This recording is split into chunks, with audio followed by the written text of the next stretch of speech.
Estamos ya Café por Medio con el Premio Nacional de Periodismo Cultural del año 2021, Reinaldo Cedeño Pineda, que está de visita, santiaguero de pura cepa. Sí. Ahora, dicen que la patria de uno, yo no sé si fue Hemingway Cedeño, pero casi siempre se dice que fue Hemingway que dijo que la patria de uno es el lugar donde uno se siente bien. Tú eres santiaguero, nunca has renunciado a esa tierra y a hacer toda tu obra precisamente en Santiago de Cuba. Pero más que de Santiago eres de Boniato, que está a 8 kilómetros. ¿Cuánto hay de Reinaldo Cedeño que sea capaz de abandonar todo ese lugar para irse a otro? ¿Lo has pensado alguna vez? No, nunca lo he pensado. ¿Nunca? No, no. ¿Por qué? No sé, soy muy arraigado. Yo soy hijo del camino, Carlos. Pero si eres hijo del camino. Yo soy hijo del camino porque todo lo que yo realizo tiene que ser entre mi pobladito Ajá. y la ciudad. En ese camino de 8 kilómetros se me van ocurriendo crónicas, se me van ocurriendo cosas, o digo, ¿por qué hice esto de esta manera? Pero da tiempo a reflexionar. Se me han ocurrido títulos, se me han ocurrido libros. He leído muchísimo en todo ese camino. Entonces, pues te digo, soy hijo del camino. Me encanta ir a lugares, conocer, pero donde me siento bien es el rinconcito ese. ¿Por qué? ¿Qué tiene Boniato? Que no tenga, por ejemplo, la calle enramada en Santiago de Chico, Cuba. lo que tiene es la historia de uno. Ajá. Lo que tiene es cuando yo me iba, por ejemplo, que siempre recuerdo esto, cuando yo escuchaba la iglesia de sobremesa. Sí. Era muy muchacho. Y estaba mi abuelo y mi mamá. Me decían, arriba, ya será la hora de almorzar y de irte para tu casa. Y yo me iba con las imágenes aquellas imágenes radiales. Yo me iba con todo aquello, camino a la casa, camino a la escuela, que era por la línea del tren, ya esa línea no existe. Esa es parte de la historia. Ahí tuve mis primeras peleas. ¿Una cucharada de azúcar o dos? Una sola. Una sola. Ajá. Ahí tuviste todas tus... Mis primeras peleas, mis primeros besos. Luego estaban mis amigos, mis primeros juegos, y estaba mi mamá ahí conmigo. Ese era el entorno en que yo me movía. Y bueno, ya hasta el preuniversitario, que se estudiaba en el centro de la ciudad, porque en mi pobladito había secundaria y primaria, fue que yo, digamos, que empecé a conocer la ciudad. Así que primero fui boniatero y luego santiaguero. Primero fuiste boniatero, Sí. es Boniatero. el gentilicio. No, yo pensé en boniatense o algo así. No. Bueno. Digo, en fin, yo no soy experto en cuestiones de la lengua tan especiales. Tú dices que Cuba es hija de la resistencia y del cimarronaje. Y dices en una de tus crónicas publicadas en Juventud Rebelde en el año 2021, precisamente el año que te dan el Premio de Periodismo Cultural, que sus héroes ilustres, sus hijos, son los que irradian toda la luz de esta nación. ¿Cuánto hay de ese cimarronaje, de esa autenticidad, de esa luz en Reinaldo Cedeño? Bueno, ser oriental, Ajá. como es mi caso, Sí. ya de por sí es un cimarronaje, porque está lejos de los centros que van irradiando mediáticamente la línea fundamental, que es La Habana. Ya por ahí tú tienes El habanacentrismo. Sí, cómo no, claro. Sí, hay mucho de eso en este país. Y entonces desde allí desde que tú naces, tienes que luchar por hacer visible la gente de valía que está a tu lado. Y es tu deber hacerlo. Porque yo siempre he tratado, desde que tengo un poco de posibilidad de hacerlo, ¿no? De que la gente que te acompañan, tus amigos, la gente de valor, los cantantes, la historia, los lugares que tú quieres, también hacérselo ver a las personas, no solamente para ti. Y entonces tú debes hablar de las montañas, de los puentes, de la gente, del cantante, del momento que te sentiste mal y fuiste a la casa de la trova y te encontraste con Eva Griñán que te cantó una canción. Entonces tú debes bordar, aquilatar, decir, enamorar a través de cuanto medio tú puedas. Y ahí está esa luz, ahí está tu historia, ahí está el pedazo de tu corazón. Sin eso que eres, no eres nada. Entonces, eso es lo que uno ha ido tratando, por lo menos yo, de hacerlo. Yo no creo en los lugares pequeños, yo nunca he creído en nada de eso. ¿No? De hecho, yo trabajo en una emisora. O sea, ¿tú no crees en fatalismo geográfico? No creo en eso, nunca he creído en eso. Lo hay, pero yo no creo. ¿Lo hay? Sí, fatalismo geográfico lo hay. ¿Por qué? Claro. Por ejemplo. Porque es más difícil si usted está en un lugar alejado. A veces, por ejemplo, yo le pregunto a una persona, ¿tú has visto tal cosa? No. ¿Has disfrutado de esto? No, porque es muy difícil acceder. Eso sucede. Entonces ahí está la geografía mediando por el medio. Pero tu mente es la que no puede tener fatalismo. Tu mente tiene que decir, yo desde aquí sí puedo. Desde este rincón yo puedo. Y más hoy que existe la internet. Ahí voy. Es decir, tú estás en tu rinconcito y de ahí tú preparas y todo el mundo entero se puede enterar. A ti y a mí nos pasa una cosa curiosa y que le pasa a mucha gente. Nosotros somos emigrados digitales, Sí. ¿no? Sí. O sea, nosotros éramos puramente analógicos La tradición pura. y de pronto nos hemos tenido que adaptar a todas las tecnologías.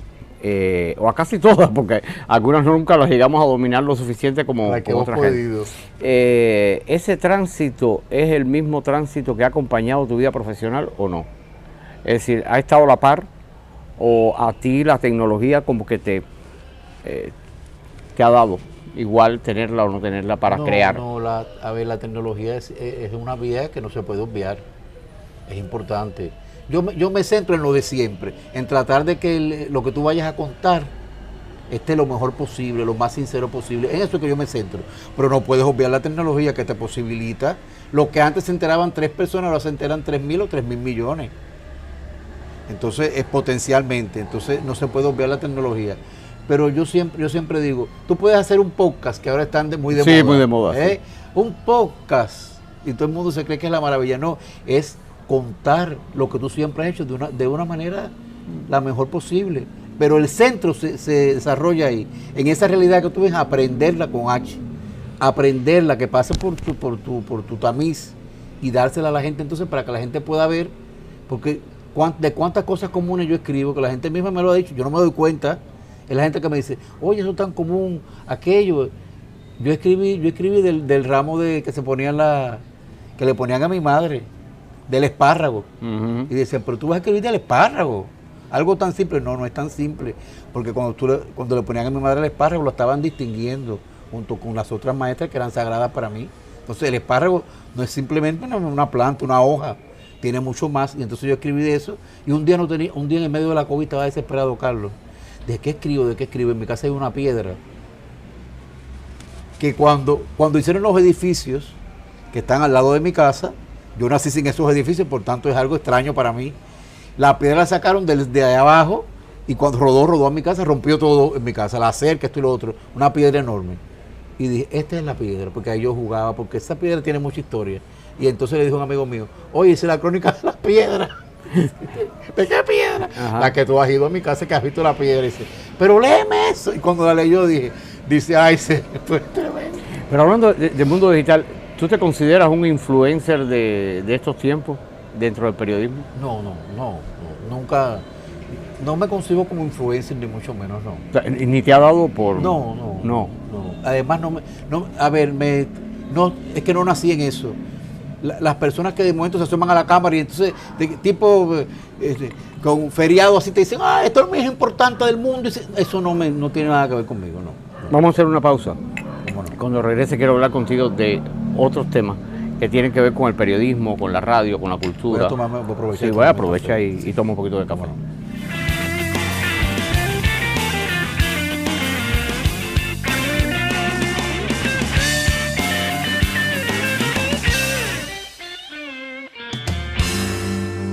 Reinaldo Cedeño Pineda, hijo de una maestra y de un campesino. Exactamente. ¿Cómo se mezcla todo eso en tu vida? Tú eres un hombre muy influenciado por tu mamá. Yo creo que no hay un diálogo contigo donde ella no esté presente de alguna u otra manera. Me aprieta el corazón. ¿Y tu papá? Me aprieta. ¿Por qué? Porque cuando uno tiene una madre como la que yo tuve, bueno, todas las madres para sus hijos son sagradas, claro. Perderla es terrible. Además, ocurrió frente a mí. La vi apagarse. Vi la muerte en sus ojos. Eso es algo terrible. Pero mi madre me enseñó a leer. Fue mi primera maestra. Me parió 2 veces porque además de parirme, traerme al mundo, que ella es lo más grande, una vez en la escuela donde ella era la directora, dejaron unos prendedores con la imagen de Lenin de metal, con una larga aguja, y yo en un descuido me los tragué. Y si ella se demora un segundo más, yo muero. O sea, también me salvo por eso. Siempre me queda aquello de que yo la cargué rumbo al hospital y yo hubiera querido salvarla. No pude salvarla. Era su momento. Pero hay una historia muy bonita porque resulta ser esos son cuentos que me hacen que son muy hermosos. Mi madre trabajaba, fue a alfabetizar y fue monte adentro. Y ahí estaba mi padre, que era un joven campesino que se enamoró de la maestra, y entonces él cantaba, mientras araba la tierra, él cantaba alto. Y ella se dio cuenta. ¿Tu mamá alfabetizó a tu papá? No, no lo alfabetizó, pero alfabetizó el lugar donde él vivía. Y entonces él cantaba alto para que la maestra lo oyera y mi mamá se dio cuenta. Y entonces le llamó la atención al guajiro, alto, musculoso, le llamó la atención y un poco en serio, él se le insinuó y le dijo, bueno, si tú quieres algo conmigo, porque en ese momento era así, ve a ver a mi papá. Y para sorpresa, fue a ver a mi abuelo, que era tremendo, yo no sé qué le diría, pero para convencer a ese viejo no era fácil. Y entonces de ahí surge, yo siempre digo, mi papá no es tan afectuoso a ojos vistas, tiene el latido por dentro. Mi mamá sí era un desborde, aunque tenía un carácter tremendo, mi mamá no era fácil. Pero congeniar en esos dos mundos, fíjate, el del magisterio, el hombre de campo con una maestra, criarse entre esos dos mundos aparentemente tan distantes, tiene mucho que ver con tu personalidad. Sí, mi padre es muy bondadoso. A mi sobrino un día, ¿tú sabes cómo le dicen a mi abuelo? Digo, ¿cómo? El viejito que todo lo da. Y yo me ofendí. Papá, ¿cómo es eso? Y después dije, no, están haciendo un elogio alto, altísimo, el viejito que todo lo da. Mi papá todo lo quiere regalar. Nació así y morirá así. Yo tengo de eso. Pero también. todo eso regresa, ¿no? Dicen que el karma te devuelve todos esos gestos. Él me lo dice, él me lo dice. Él te lo dice. Cedeño, ¿cómo?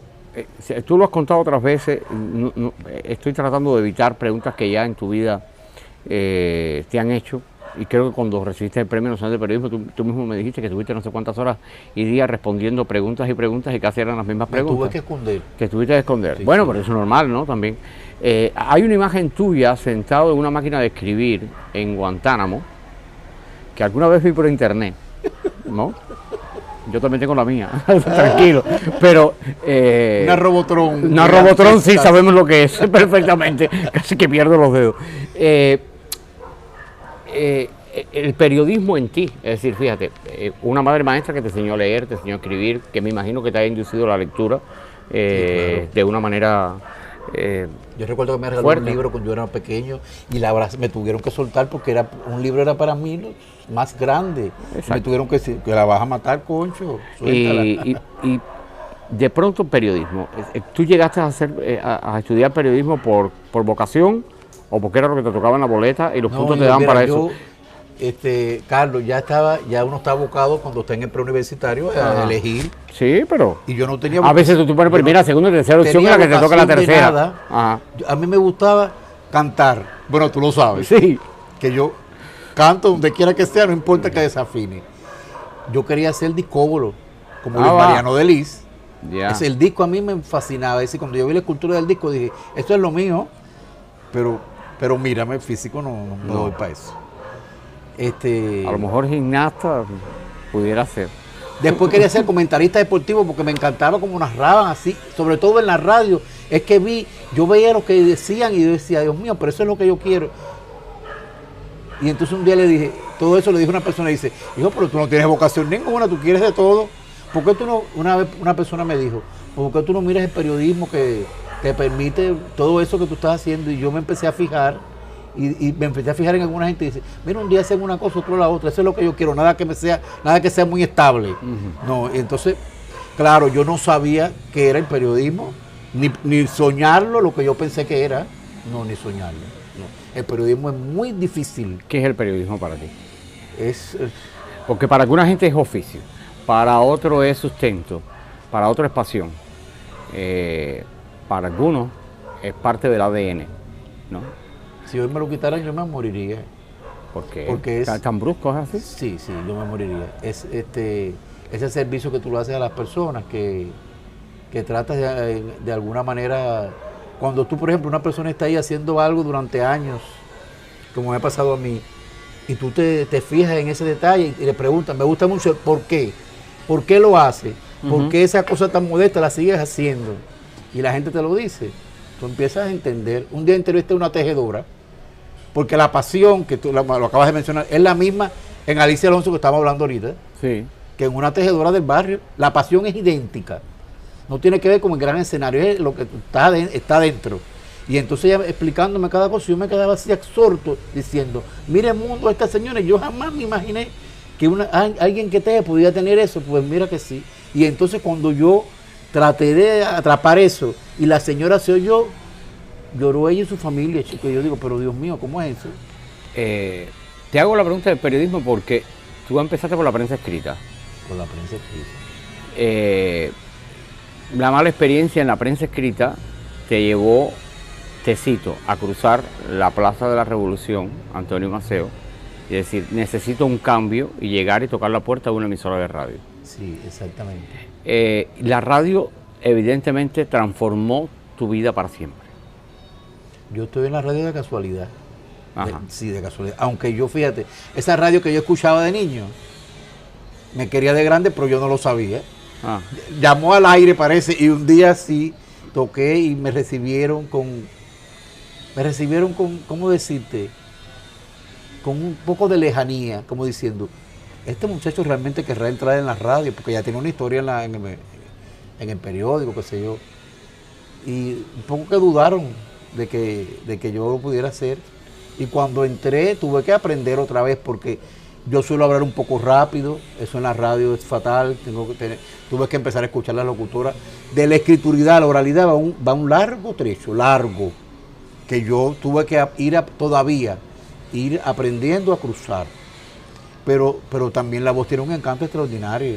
Y después he comprendido que hay cosas que son para la radio, hay otras que son más para lo escrito, y hay otras que son tal vez más para la televisión, pero cada espacio tiene lo suyo. Yo siempre digo que tú tienes un dominio del tiempo que poca gente tiene, incluso para escribir, ¿no?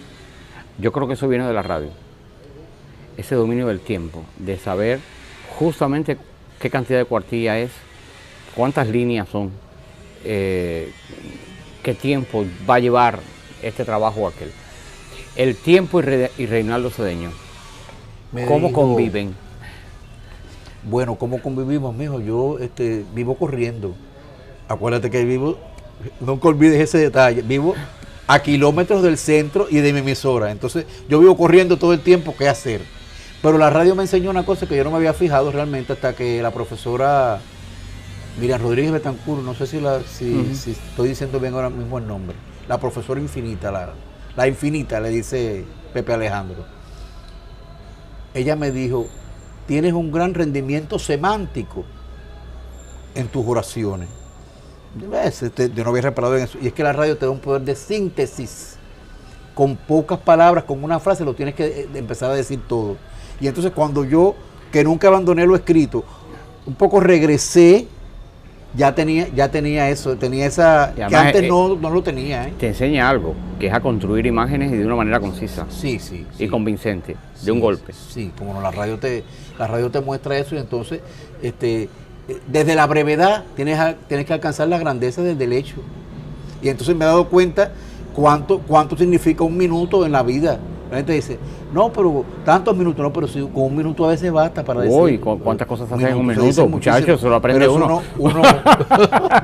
Mira, vamos a hacer la segunda pausa, porque cuando regrese, yo puedo estar conversando con Reinaldo Cedeño 5 horas seguidas, y me quedo corto.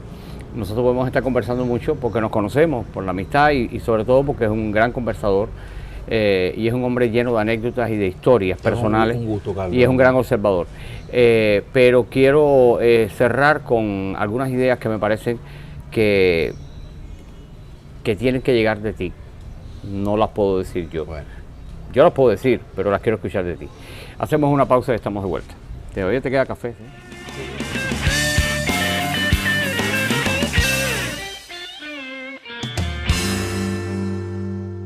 Cedeño, nos quedan pocos minutos. Lo quiero aprovechar para escuchar tu opinión. Llegar al Premio Nacional de Periodismo Cultural supone haber caminado mucho, haber trabajado fuerte. No es un premio que se regala, no es un premio que tiene todo el mundo. Y menos viviendo en Santiago de Cuba y en Boniato, ¿no? Pero tú eres un hombre que tienes una visión del periodismo cubano contemporáneo muy particular. ¿Qué piensas del periodismo que se hace en la cultura cubana hoy? ¿Es bueno? ¿Es regular? ¿Es fatal? Ay, mi madre. ¿Qué necesita? Bueno, fíjate, cuando yo recibí la noticia del premio, yo estaba trabajando. Tienes minuto y medio para responder. Yo estaba trabajando y me lo comunican. Hay muchas personas sobresalientes en el periodismo cultural cubano, con autoridad. Exacto. Pero en general el periodismo necesita ir más hacia las esencias, ir más hacia los procesos y menos tributo al eventismo. Vivimos saltando de festival en festival y en el medio de eso, ¿por qué muchas cosas no están funcionando? ¿Por qué la identidad se ha ido resquebrajando? Porque a veces lo cubano se considera bueno y lo extranjero es lo que más valía tiene. Porque a veces se desconoce la historia de nuestra cultura, que son nuestros héroes. Los héroes no solamente son los políticos, los héroes son las grandes figuras que ha tenido Cuba en todos los sectores y que tiene. Y entonces eso hace falta aquilatarlo, defenderlo y mostrarlo. Y tal vez comentar menos lo que sucede en un festival. Emplear más tiempo en lo otro y equilibrar el tiro. Yo creo que eso le hace falta al periodismo cultural cubano. ¿Y a la radio cubana qué le hace falta? Porque tu tránsito en la radio no es de 2 días. Más arte. Más arte. Le hace falta a la... que... a ver, yo cuando hago una crónica, yo me lo creo. Esa es la historia más importante del mundo. Yo sí me lo creo. Y la defiendo desde la primera línea hasta la música, todo. ¿Tú crees que se ha perdido hasta yo tengo un poco esa sensación, el acto creativo como la esencia misma del medio radiofónico? Generalizar es muy difícil, pero O sea, esas horas en estudio, tratando de buscar una imagen y una palabra. Pienso que hay mucho obrerismo en la radio. Y hace falta más arte, como te decía. Hace falta más sutileza, hace falta más elegancia, hace falta más creerse que desde la radio tú sí puedes mover a la gente, tú sí la puedes tocar. Y eso necesita resorte, necesita pensar. La rapidez es necesaria en la radio, por supuesto. La inmediatez, ¿no? Pero eso no quiere decir que lo primero que te venga, no. Y yo creo que lamentablemente eso está pasando. Y entonces por eso tú ves la radio y no te toca. Rueda. Y rueda por tu cuerpo sin tocarte. Como una gota que hace así, no te deja ninguna...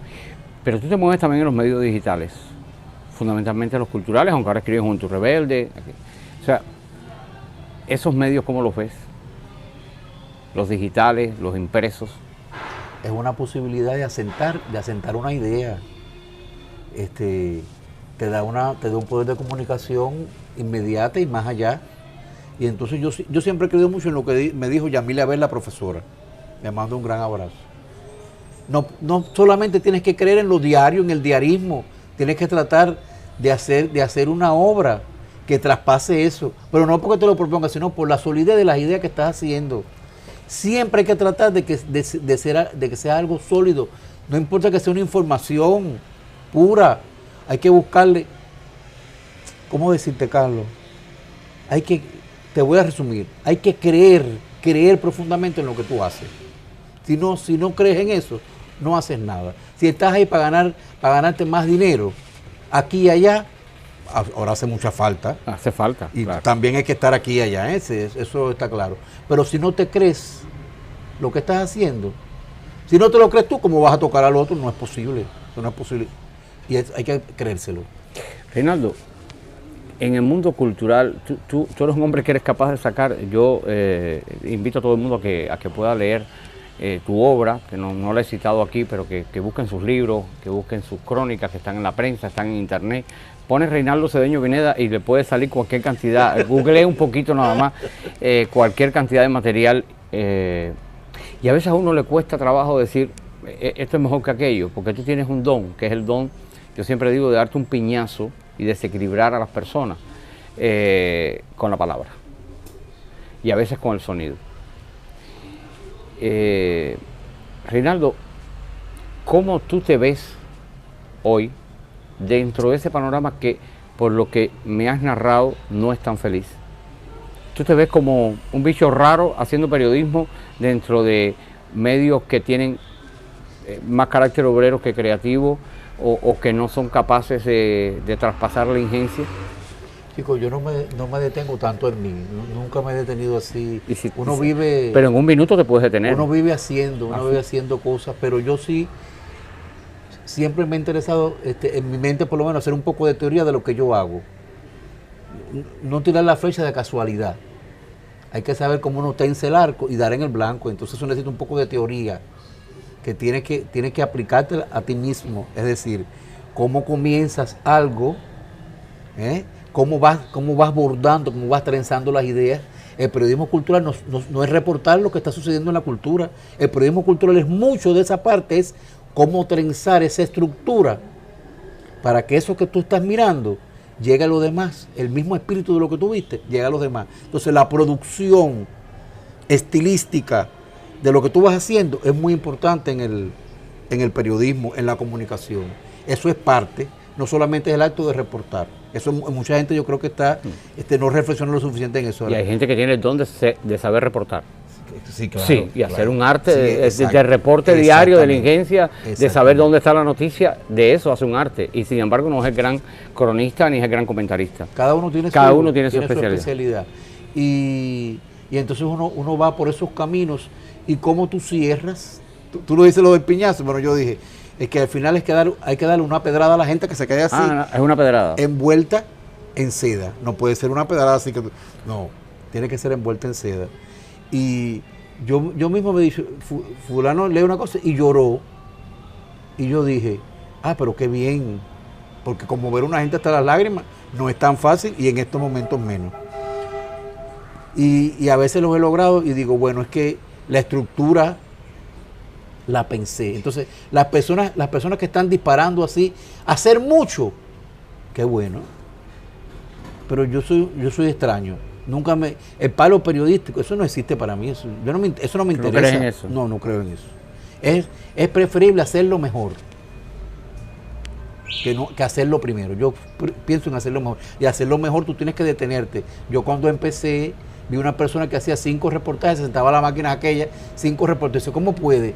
Pero cuando leí los reportajes dije, ya sé por qué lo hace. Nadie te puede decir como eso es pura creación, pero sí tienes que tener una serie de características en tu mente de cómo hacerlo. Una vez que tú lees o que grabas, si tienes que volver a hacerlo, vuelves a hacer. ¿Cuántas veces yo no he grabado varias veces? Yo creo que todos hemos pasado por eso. Y hemos roto no sé cuántas cuartillas, o bueno, ahora le damos DLT, que es más fácil, ¿no? Una última pregunta. ¿Ya se acabó esto? Sí, casi. Ay, chico.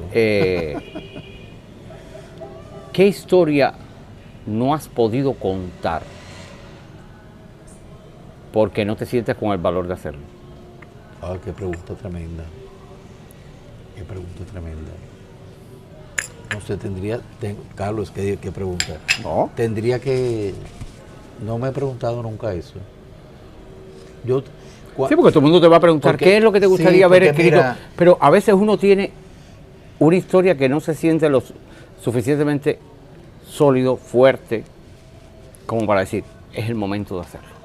Yo siempre digo, es una deuda con uno mismo. Para yo contar una historia, no las historias cotidianas que uno tiene que contar rápidamente, ¿no? A veces, sino una historia ya en mayúsculas, yo tengo que rumiarla. Tengo que irle dando vuelta. Ya las historias me surgen con el título. Si no me surge el título y el final. Primero el título y luego el final. Si no tengo título y final... Yo trabajo primero con el título después. Bueno, pues yo no las hago.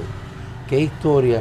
Bueno, imagínate, ni sabría, pero yo sí quisiera poder, aunque sea un pedacitico, de la historia de mi país, la historia del amor a mi país. No importa dónde estés, pero cómo esa llama que la gente lleva, que el cubano lleva, encendida, aquí en Santi Espíritu, allá en Santiago de Cuba o en cualquier punto del globo, esa historia, contarlo aunque sea pedacito a través de lo que va haciendo la gente.